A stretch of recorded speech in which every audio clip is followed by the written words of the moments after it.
Lecture number 4, Computer Science Class 9th Senior. Date is 12th April. Auzubillahiminash-shaytanir-rajeem. Bismillahir-rahmanir-rahim. Rabbi shrah li sadri wa yassir li amri wahlul uqdatam min lisani yafqahu qawli.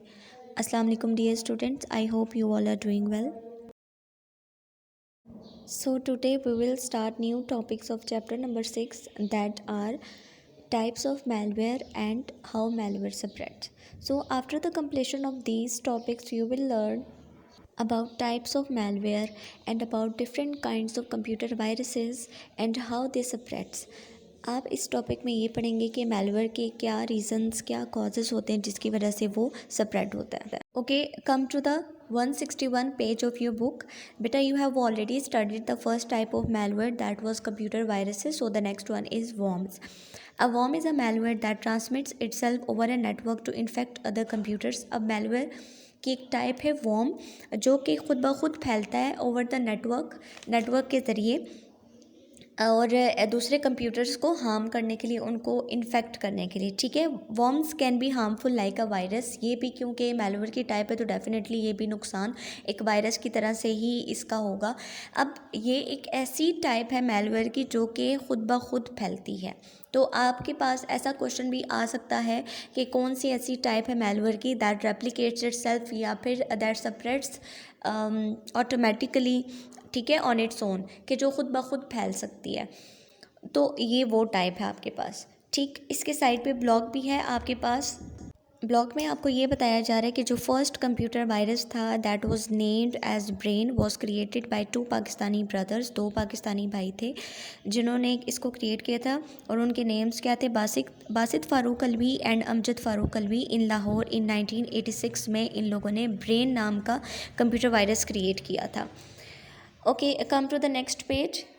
Next point है आपके पास, it spreads automatically in computer networks and replicates itself. Replicate का मतलब होता है duplicate या फिर double कर देना. अब ये मैंने आपको पहले भी बताया था कि ऐसी टाइप है मैलवेयर की जो कि ख़ुद ब खुद ऑटोमेटिकली स्प्रेड होती है ओवर द नेटवर्क किसी भी कंप्यूटर में. तो वही बात अब यहाँ पे बता रहे हैं. It can travel from computer to computer without any human action. किसी ह्यूमन एक्शन की ज़रूरत ही नहीं होती. ये ख़ुद ब खुद अपने आप को रेप्लिकेट करता है और फैली जाता है आपके कंप्यूटर सिस्टम्स में. अब जो इसकी मेन रीज़न है वो क्या है आपके पास कि ये आपके कंप्यूटर सिस्टम्स में आता कैसे है, वो उसकी रीज़न ये है कि जब आपका ऑपरेटिंग सिस्टम वीक होता है तब ये वायरस आपके कंप्यूटर्स में एंटर होता है. और कुछ वर्म्स इस टाइप के भी होते हैं कि वो आपके नेटवर्क को, आपके जितनी भी कम्युनिकेशन होती है उसको स्लो डाउन कर देते हैं, उसको हार्म करते हैं. और आगे नेक्स्ट पैराग्राफ में इसके एग्जांपल्स हैं आपके पास. Code Red and Fizzer are examples of worms. ये 2 एग्जांपल्स दी गई हैं आपकी बुक में. Code Red worm broke out in July 2001 and infected about 360,000 computers in a single day, कि वो एक दिन में इतने कंप्यूटर्स को इन्फेक्ट कर देता था. Fizzer is a mass-mailing worm that captures a user's keystrokes and can allow the attackers access to infected computer. तो ये मैस मेलिंग वर्म मतलब जो भी यूज़र अपने कीबोर्ड से कुछ भी लाइक उसने की स्ट्रोक्स किए होते हैं, कुछ भी वो एंटर करता है तो उसके ज़रिए जो है ये फैल रहा होता है. और जितने भी अटैकर्स होते हैं वो उनको इस तरीके से वो क्या कर देता है, एक्सेस दे सकता है. Next one is spyware.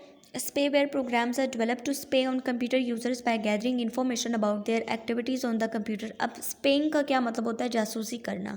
तो स्पेवेयर एक ऐसा प्रोग्राम है जो कि किसी भी कंप्यूटर यूज़र के रिलेटेड उसकी जितनी भी पर्सनल इन्फॉर्मेशंस होंगी या फिर उसकी जितनी एक्टिविटीज़ होंगी या वो जो भी काम अपने कंप्यूटर सिस्टम पे कर रहा होगा उससे रिलेटेड इन्फॉर्मेशन को गैदर करना, उस चीज़ की जासूसी करना कि वो क्या क्या चीज़ें कर रहा है अपने कंप्यूटर में. ठीक है, तो उस सारे तक एक्सेस करना बेसिकली इस प्रोग्राम का पर्पस होता है.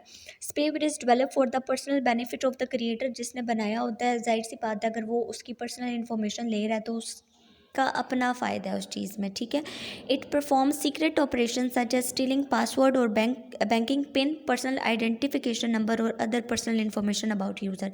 अब ये करता क्या है? सीक्रेट ऑपरेशंस करता है. लाइक जो आपके पासवर्ड को स्टील कर लेना, उसको चुरा लेना, आपका पिन कोड जो बैंक का होता है, अकाउंट्स का, और या कोई भी आपकी पर्सनल इन्फॉर्मेशन होती है। It infects computer through installation of software from internet. ये इसकी जो कॉज होता है कि कैसे ये फैल सकता है, ये आप लाइक कभी भी इंटरनेट से हम कोई भी लाइक सॉफ्टवेयर इंस्टॉल कर देते हैं, मे बी उसमें ये वाला वायरस मौजूद हो। Next one is it slows down the performance of infected computer, कि जो कंप्यूटर इस वायरस से इन्फेक्टेड होगा उसकी परफॉर्मेंस पे भी अफेक्ट होगा, वो स्लो हो जाएगी। Most of the spyware is design to be difficult to remove, और कुछ स्पेवेयर्स ऐसे होते हैं जिनको रिमूव करना डिफ़िकल्ट होता है as compare to others. For example Flame is a spyware that was discovered in 2012। Flame नाम का एक स्पेवेयर है जो कि डिस्कवर हुआ था 2012 में। It attacks computers that use Microsoft Windows operating system. अब ये उन कंप्यूटर्स को अटैक करता था जो Microsoft window operating system use करते थे। It is known as the most sophisticated spyware used for the purpose of espionage. अब ये ऐसा सोफिस्टिकेटेड स्पेवेयर का मतलब होता है बहुत ज़्यादा लाइक जिसके पास नॉलेज है या फिर जो थोड़ा कॉम्प्लेक्स भी है, ठीक है, कॉम्प्लेक्सिटीज़ भी आ जाती हैं उसके अंदर, उस वैसा था। एंड इसका जो पर्पस था, जैसे मिलिट्री या फिर गवर्नमेंट की जो प्रैक्टिसेस इन अ सेंस की जो स्पेइंग की प्रैक्टिसेस होती हैं, ठीक है, उसके लिए ये होता है। It can record screen shots, keyboard activities and network traffic. It also has the capability to turn on the computer microphone and record conversation over Skype.